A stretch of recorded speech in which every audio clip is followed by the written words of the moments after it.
महाकाय सूर्यकोटि समप्रभ निर्विघ्नं कुरु मे देव सर्व। जब रात होती है तो हम एक दिया जला लेते हैं और उसकी रोशनी में खुद को महफूज समझते हैं, मगर उस रोशनी के परे जो अंधेरा है वो अपने अंदर बहुत सारी कहानियां समेटे हुए है और इन्हीं कहानियों को आप तक लेकर आता है रात के अंधेरे में।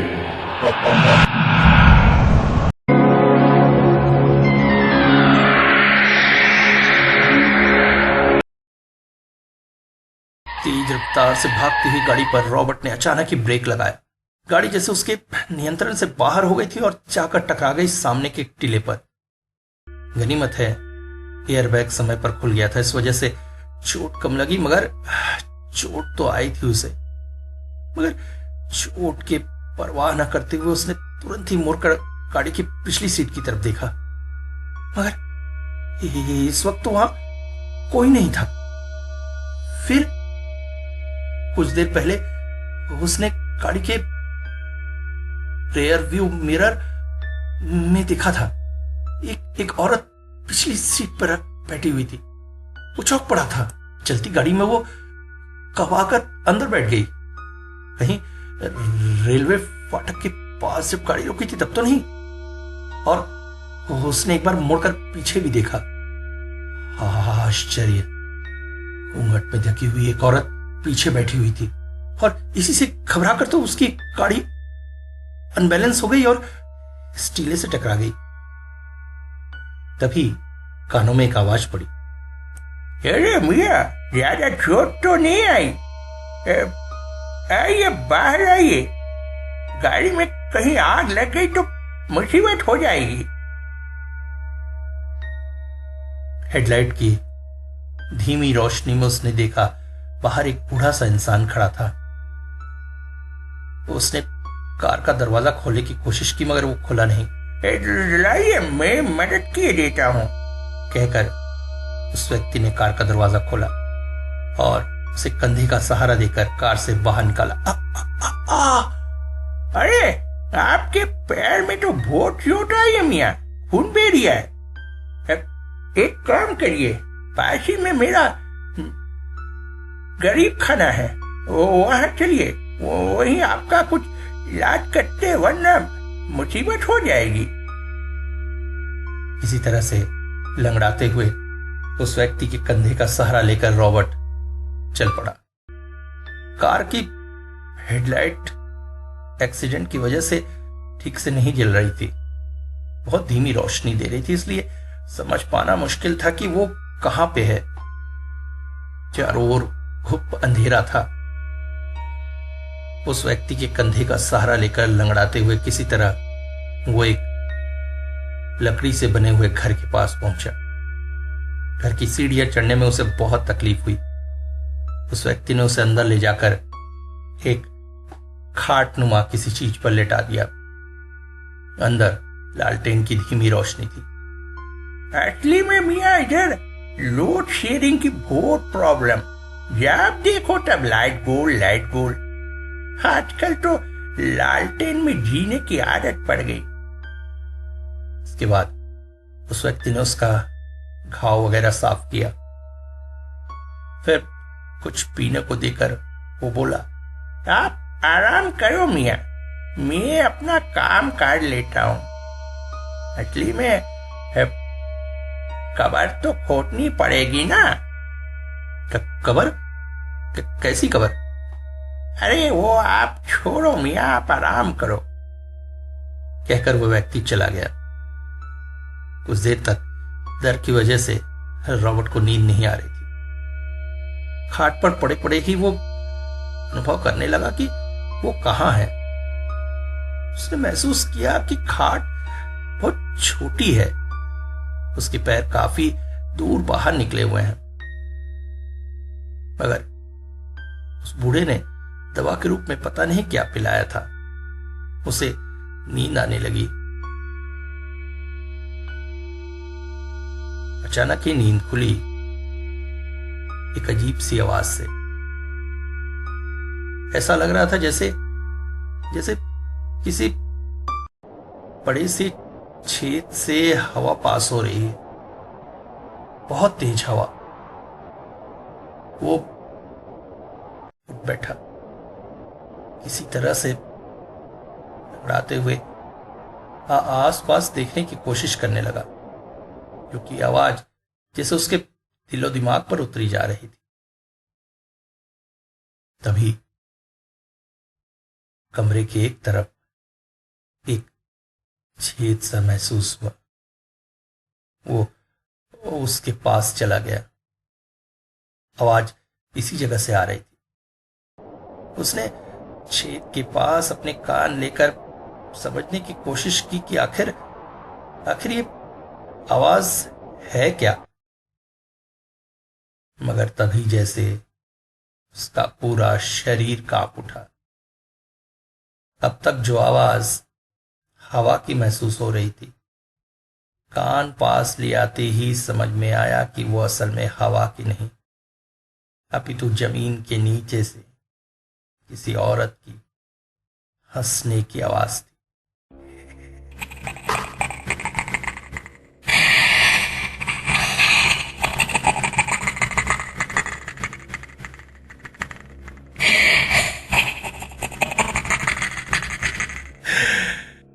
तभी उसके कानों में पड़ी वो ठंडी जमी हुई सी आवाज, आओ ना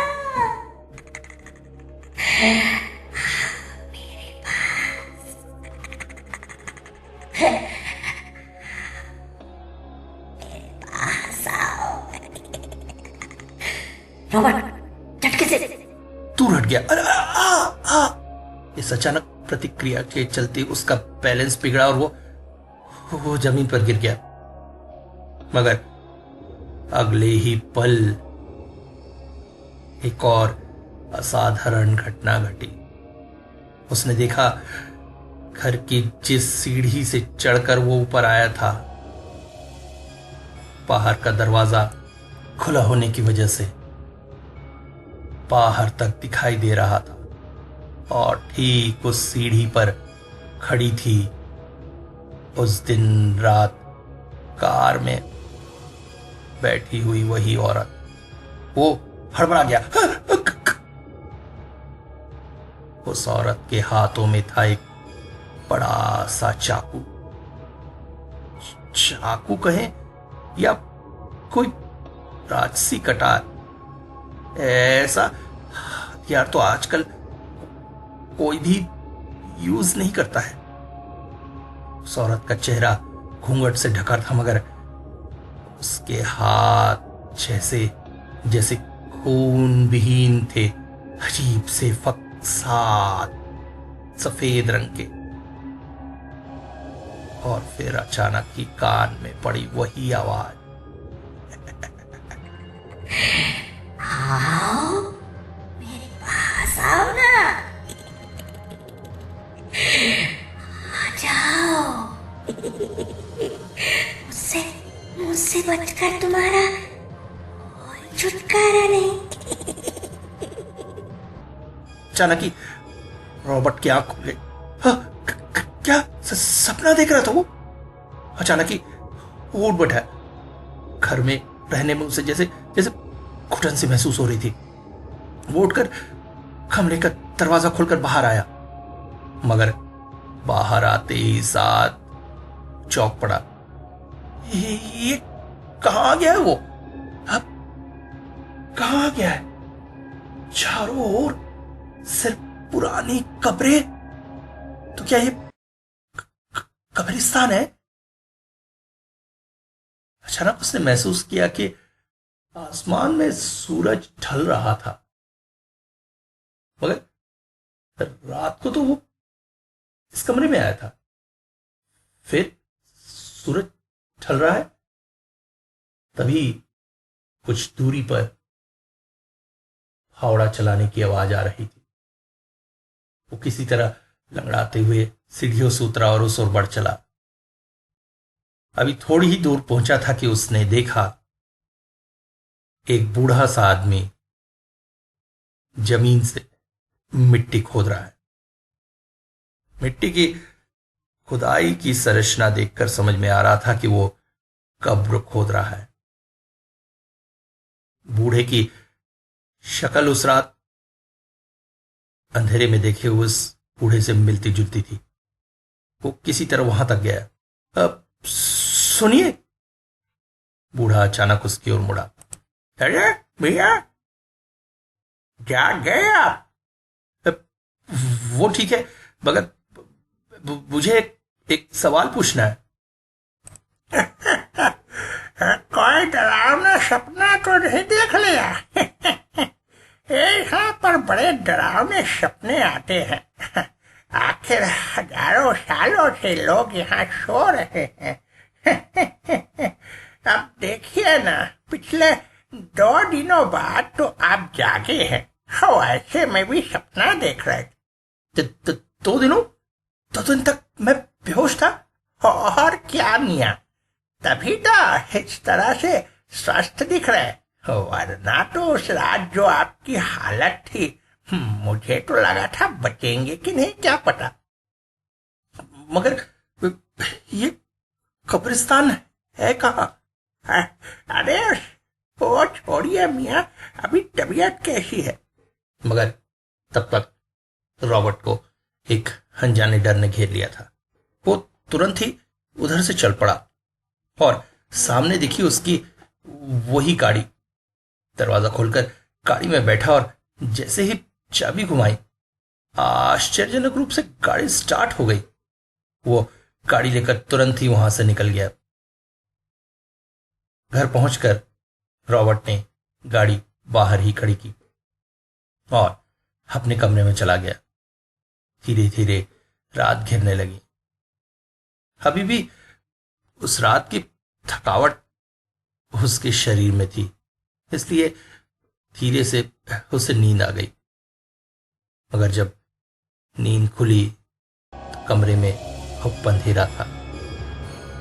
लोड शेडिंग। उठकर टॉर्च या मोमबत्ती जलाने की सोच ही रहा था कि अचानक वो चौंक पड़ा। उसके कमरे में थी बहुत सारी जलती हुई रोशनियां। कैसी रोशनी हो सकती है ये? मगर उन रोशनियों की हाइट बहुत कम थी, जैसे बच्चों का कद होता है। तो क्या ये आंखें? इस वक्त बहुत सारे बच्चे उसके कमरे में मौजूद हैं जिनकी आंखें जैसे जल रही है।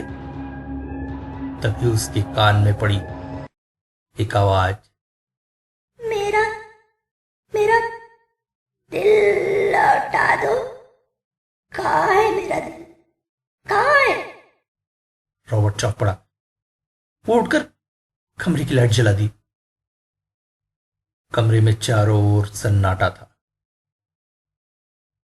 मगर अगले ही पल वो और ज्यादा घबरा गया।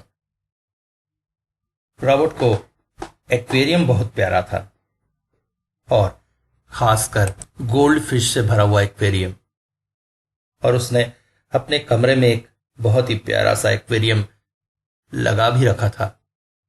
मगर उसकी मछलियां इस वक्त असामान्य रूप से फड़फड़ा रही थी, जैसे जैसे उनके अंदर भी कोई डर फैल गया है।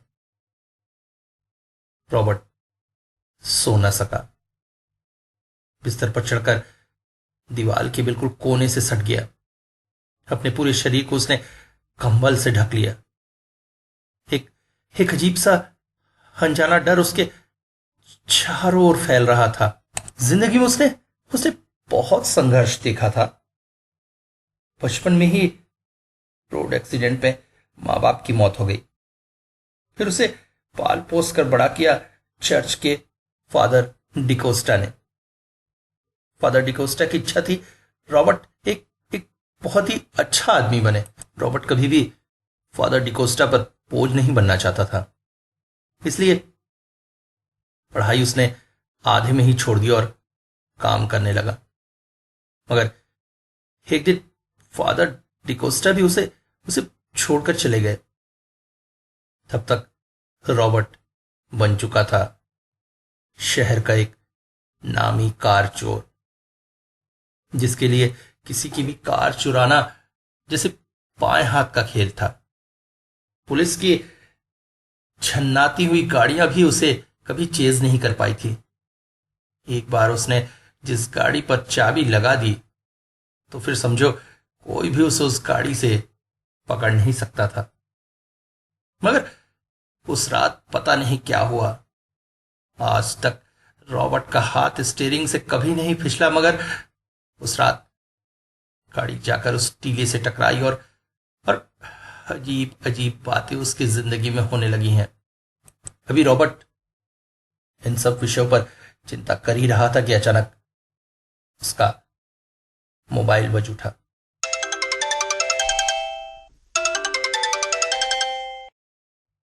घबराकर उसकी तंद्रा टूट गई। मोबाइल उठाकर जब उसने देखा, उसकी दिल की धड़कन और तेज हो गई। कॉल किसी अननोन नंबर से आ रहा था, मगर पता नहीं क्या सोचकर उसने कॉल रिसीव कर लिया। उधर से आवाज आई, मेरा दिल कहाँ है बताओ ना, किसने निकाला मेरा दिल?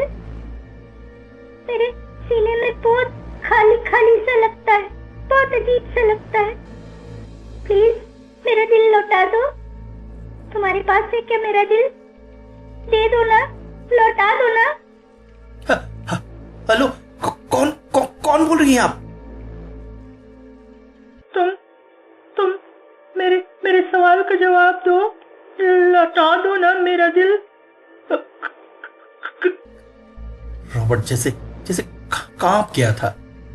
अचानक ही अनजाने में हाथों से मोबाइल नीचे गिर गया और स्विच ऑफ हो गया। पूरी रात रॉबर्ट किसी तरह से खाट के कोने में उसी तरह कम्बल ओढ़े हुए बैठा रहा। हर पल उसकी आंखें इधर उधर घूमती रहती थी, जैसे अभी कोई सामने आकर खड़ा हो जाएगा। एक्वेरियम की मछलियां भी रात भर अजीब सी अशांत रही। अगली सुबह रॉबर्ट ने अपनी गाड़ी को देखा। गाड़ी डैमेज नहीं हुई थी, मगर तभी उसकी नजर पड़ी गाड़ी के अगले चक्के पर। वो चौंक पड़ा। चक्के पे लगा हुआ था गहरा लाल खून, जो ऐसा लग रहा था अभी भी ताजा है। मगर खून कहां से आया? उस रात भागते हुए कोई एक्सीडेंट तो नहीं हुआ था। फिर खून तो क्या वो टीला असल में कोई कब्र था जिसमें ताजी मरी हुई कोई लाश रखी गई थी और अनजाने में ही उसने उस लाश को कुचल दिया। ओफ, मगर खून 3 दिन बाद भी ताजा कैसे है? और अगर किसी ने खून देख लिया तो पुलिस तो दौड़ी चली आएगी और उसका ये बड़ा राज फाश हो जाएगा कि इस पॉश कॉलोनी में वो एक चोर रहता है। नहीं, उसने तुरंत ही बाल्टी और पानी लेकर आया और कार के चक्कों को अच्छे से धोने लगा। चक्कों से खून पानी के साथ बहकर एक और चल पड़ा। कार के पहिए धोते धोते रॉबर्ट फिर से चौंक गया। पानी मिला वो खून एक खास दिशा में बह रहा था और अचानक ही एक अजीब सी आवाज उसके कानों में आ रही, जैसे किसी गहरे गड्ढे में वो पानी जाकर गिर रहा हो। वो चौंक पड़ा। उसने मुड़कर देखा उधर तो पाया कि सच में पानी पास ही के गड्ढे में जा रहा है। मगर इतनी तेज आवाज। चौंक कर उस गड्ढे के पास पहुंचा। पानी की आवाज सच में बहुत तेज आ रही थी, जैसे जैसे बहुत गहरी जगह पे वो गिर रहा है। रॉबर्ट ने घुटनों पर बैठकर उस छेद को देखने की कोशिश की कि तभी उसके कानों में आवाज पड़ी। मेरा दिल तुम्हारे पास है, दे दो ना मेरा दिल, मेरा सीना बहुत खाली खाली लगता है। नहीं, ये क्या? कल रात को मोबाइल पर आई वही आवाज यहां से कैसे आ सकती है? रॉबर्ट दौड़कर अपने कमरे में चला गया। उसे समझ में नहीं आ रहा था कि उसके साथ हो क्या रहा है। उस रात रॉबर्ट ने अपने पास सारे इंतजाम रखे थे। एक भरी हुई पिस्टल, तेज रोशनी वाली नई बैटरी लगी हुई टॉर्च, मोमबत्ती। थकान की वजह से अचानक ही उसे नींद आ गई। रात में अचानक नींद खुली। उसने पाया आज भी लोड शेडिंग था। कमरा घुप अंधेरे में भरा हुआ था। उसने टॉर्च जलाने की कोशिश की, मगर ये क्या? टॉर्च नहीं जल रही है। हाँ, मगर उसने तो नई बैटरी डाली थी। कोई बात नहीं कहकर उसने माचिस जलाने की कोशिश की, मगर पहली तीली जलते ही एक तेज हवा के झोंके ने तीली को बुझा दिया और अगले ही पल उसकी नजर सामने एक्वेरियम की तरफ पड़ी। उसने देखा वहां पर एक छोटी लड़की खड़ी थी जिसने एक व्हाइट कलर की फ्रॉक पहनी हुई थी। उसके बाल अजीब से बिखरे हुए थे। कमरे के घुप अंधेरे में भी रॉबर्ट उस लड़की को स्पष्ट देख पा रहा था। वो लड़की एक्वेरियम के पास खड़ी थी और एक्वेरियम की मछलियां अभी भी वैसे ही छटपटा रही थी। अचानक उस लड़की ने अपना एक हाथ एक्वेरियम के अंदर डाला और एक गोल्डफिश पकड़कर खा गई। हाँ, नहीं, ये क्या है? अगले ही पल रॉबर्ट के देखते देखते उस लड़की ने फिर से हाथ पानी के अंदर डाला और एक और गोल्डफिश निकालकर खा गई। धीरे धीरे उसने एक्वेरियम के सारे गोल्डफिश खा लिए और अचानक रॉबर्ट की तरफ पलटी। रॉबर्ट चौंक पड़ा। उस लड़की का चेहरा बेहद कटा फटा था और सबसे आश्चर्यजनक बात थी, उसके सीने के पास एक बड़ा सा छेद था जिसमें से आर पार देखा जा सकता था और रॉबर्ट को इस वक्त उस पार एक्वेरियम खाली दिख रहा था। रॉबर्ट लगभग चीख पड़ा। अगले ही पल उसने महसूस किया कि कमरे में वो और उस लड़की के अलावा भी बहुत सारे लोग हैं। उसने आंख खोलकर देखा और चौंक पड़ा। कमरे में इस वक्त बहुत सारे बच्चे थे जो सभी रॉबर्ट की ओर देख रहे थे और सबसे आश्चर्यजनक बात, सबके सीने में ठीक उसी जगह पर छेद था। रॉबर्ट हड़बड़ाकर बिस्तर से उतर गया और दौड़कर कमरे से बाहर जाने की कोशिश करने लगा। जैसे ही वो कमरे से बाहर पहुंचा, अचानक उसकी टॉर्च जल पड़ी। नहीं, इसके बारे में एक ही आदमी बता सकता है, वो बूढ़ा। वो तुरंत ही घर से बाहर आया और गाड़ी स्टार्ट करके ठीक उसी तरफ चल पड़ा। अभी उस जगह से कुछ ही दूरी पर पहुंचा था कि अचानक उसकी नजर रियर व्यू मिरर पर पड़ी और एक ठंडी सी लहर उसके शरीर में भर। ठीक उस रात की तरह पीछे वाली सीट पर वो महिला बैठी हुई थी जिसका चेहरा घूंघट से ढका हुआ था। रॉबर्ट ने गाड़ी की रफ्तार तेज कर दी और ठीक टीले के पास जाकर गाड़ी रोकी। दौड़कर गाड़ी से वो उतर गया और उस बूढ़े के घर की तरफ चल पड़ा। घर का दरवाजा बंद था। रॉबर्ट ने दस्तक दी। अंदर से आवाज आई, आता हूं मियाँ, आता हूं। दरवाजा उसी बूढ़े ने खोला। वो बोल पड़ा, उस दिन आप बड़ी हड़बड़ी में चले गए थे, मगर मुझे पता था आप लौटेंगे जरूर। ये सब क्या है? मेरे साथ क्या हो रहा है? क्या हुआ मियाँ? बहुत सारे बच्चे दिखाई दे रहे मुझे। उनके सीने में तिल नहीं है, छेद है। क्या है? लगता है आपने उस रात उस कबर पर गाड़ी चढ़ा दी थी ना। तो वो बच्चों की कबर रही होगी। बच्चों की रूहें आपसे चिढ़ गई है। मगर कौन बच्चे? कैसे बच्चे? तुम्हें सब कुछ पता है? मुझे कुछ नहीं पता है हुजूर। देखो, तुम मुझे सब कुछ बताते हो क्या? कर रॉबर्ट ने अपनी जेब से रिवॉल्वर निकाल लिया। रिवॉल्वर सामने देखकर ही बूढ़ा बोला, अरे अरे अरे हुजूर गोली मत चलाइए। बैठिए, मैं सब कुछ बताता हूं। रॉबर्ट सामने कुर्सी पर बैठ गया। बूढ़ा बोला, असल में ये कब्रिस्तान सिराजुद्दौला के समय का है। सिराजुद्दौला की बहुत सारी रानियां थी।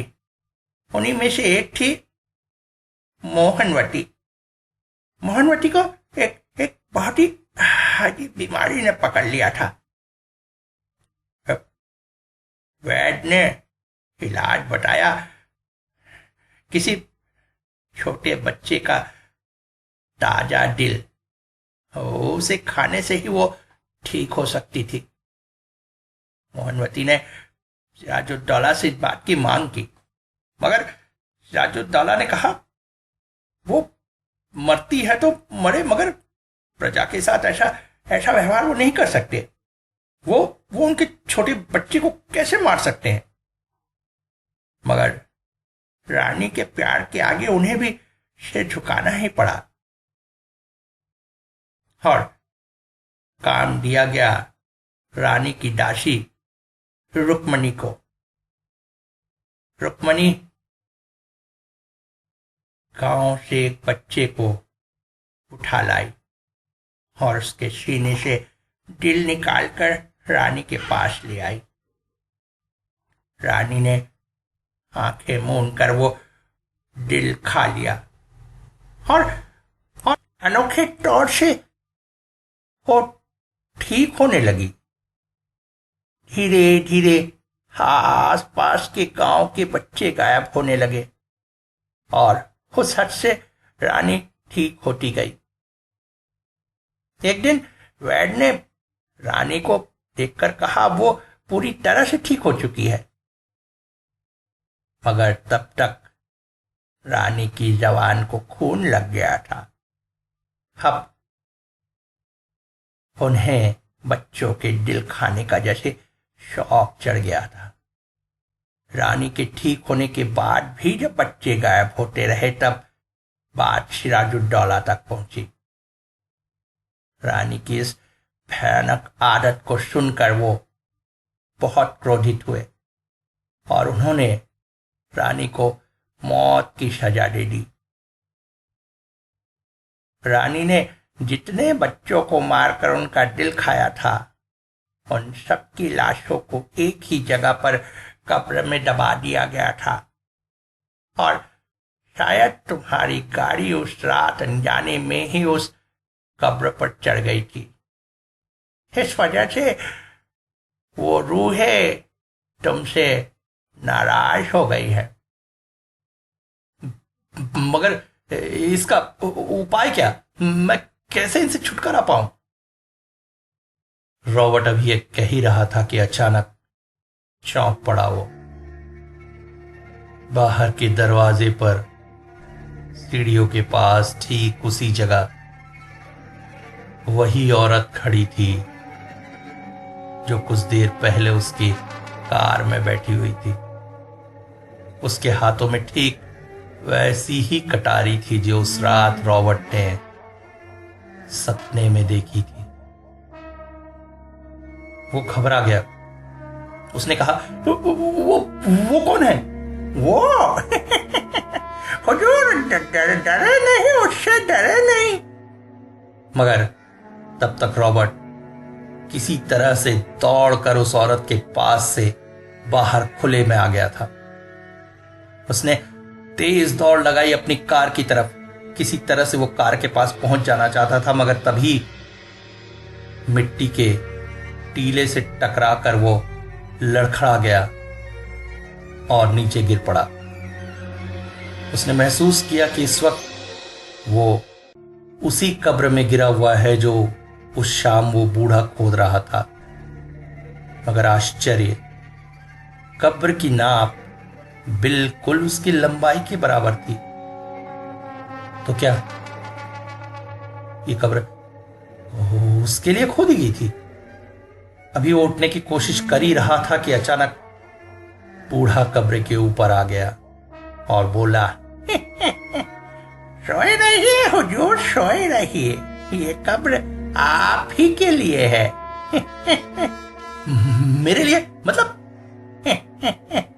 असली में हुजूर, रानी की मौत के साथ उनकी वहशत तो चली गई, मगर रानी की रौकरानी रुक्मणी को भी बच्चों के दिल निकालने का एक शौक, एक जुनून चढ़ गया था।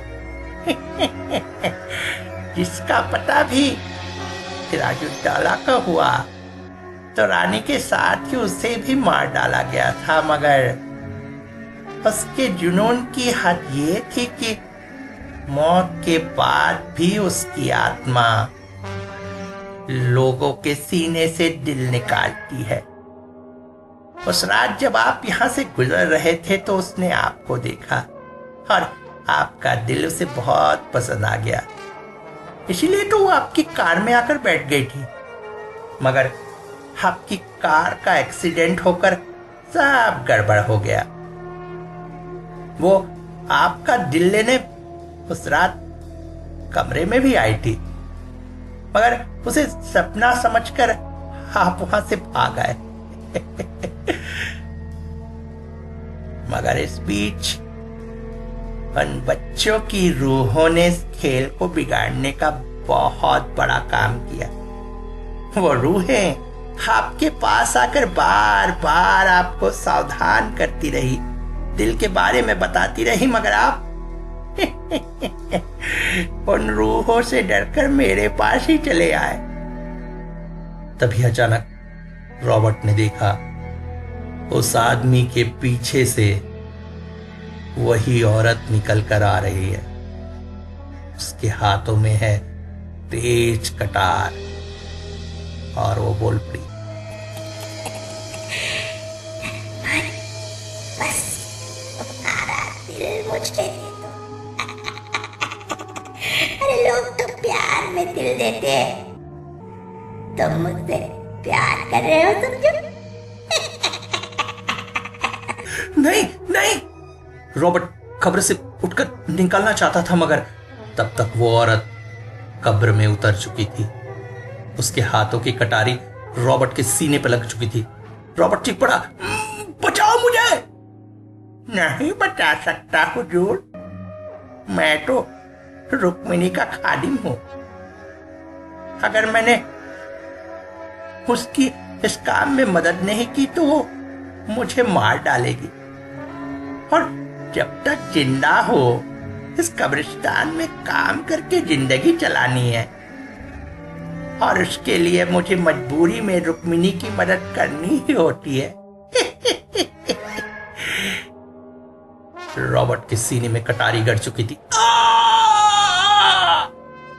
उसने देखा वो बूढ़ा धीरे धीरे मिट्टी उसके ऊपर डाल रहा है। हुजूर, अब आप आराम करिए, मौत की नींद में आराम। मैं चलता हूं, दूसरी कब्र खोद के रखूं, क्या पता रुक्मिणी का अगला शिकार कौन हो।